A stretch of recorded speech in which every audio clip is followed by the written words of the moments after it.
Have you ever felt like life was punishing you for no reason, like you were doing everything right, and still everything just fell apart? This is the story of Mark, a blue-collar man from a small town in Ohio, a man who believed in hard work, honesty, and doing right by others. He worked for over 20 years at a local auto parts plant, paid off his modest house, and raised 2 kids with his high school sweetheart. Mark wasn't chasing riches, just peace, stability, and a life built on values. But one year changed everything. The factory downsized. He lost his job overnight, with nothing but a final paycheck and a half-hearted apology. A few months later, his wife, seemingly out of nowhere, asked for a divorce, said she needed to find herself. And before Mark could even begin to process that, the doctors gave him the blow.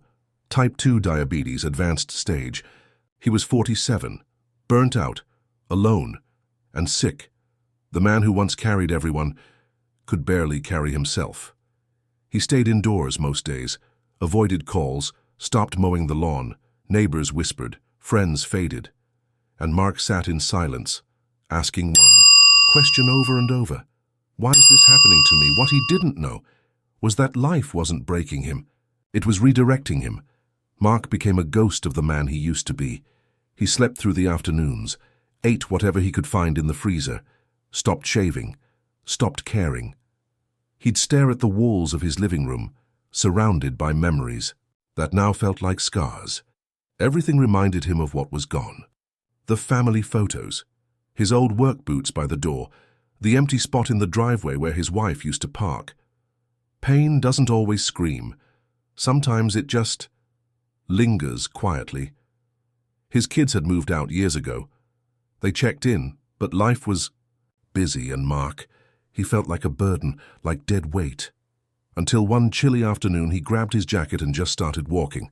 No destination, just the need to breathe again. That's when he saw Tom, an old friend from high school, now in his 70s, retired, but sharp as ever. They hadn't spoken in years.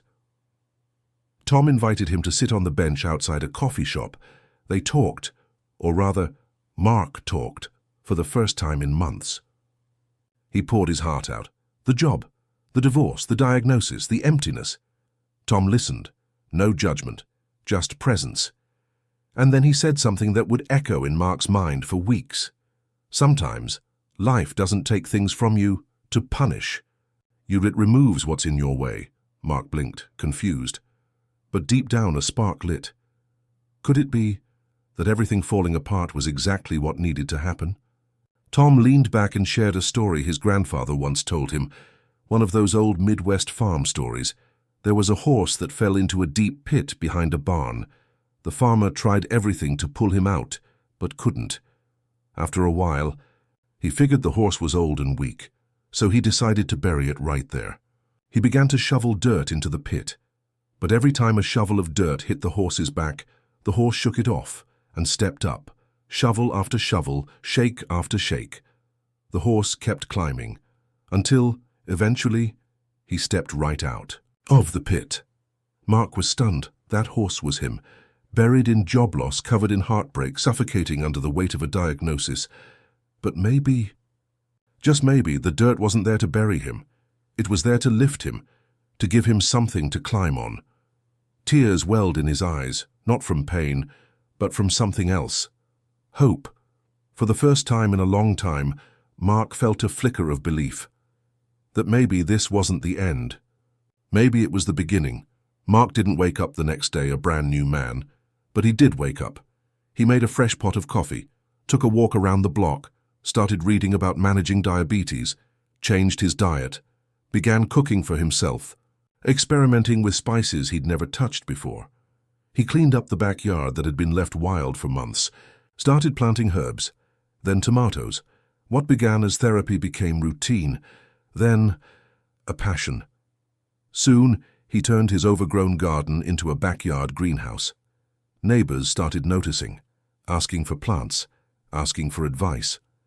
Before long, he opened a small weekend stand. People came, not just for the greens, but for his story. That broken man, he was becoming whole again, and the most shocking part, the factory he once worked for went bankrupt. Massive scandal. Employees sued for unpaid benefits. His wife, she, admitted years later that she was trapped in financial trouble, and he'd been spared from it. And the illness? It forced him to live, really live, for the first time. Mark realized he hadn't been cursed.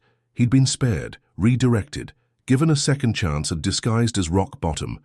Mark's life didn't go back to the way it was, and thank God for that. He didn't want the old version anymore, because the storm he went through stripped away everything false and left only what was real. Sometimes we think we're being buried, but really we're being planted. Maybe you're in that pit right now, feeling stuck, alone, exhausted. But remember, the horse, every handful of dirt life throws at you, shake it off, step up. You're not done yet. What hurts now might be saving you from a path you were never meant to follow. So don't quit. Don't curse the pain too soon. One day you'll look back and realize it was all grace in disguise. Drop a comment below. Has life ever taken something from you, only to reveal later that it was a blessing? And if you know someone walking through the dark right now, send this to them. This story could be the light they need.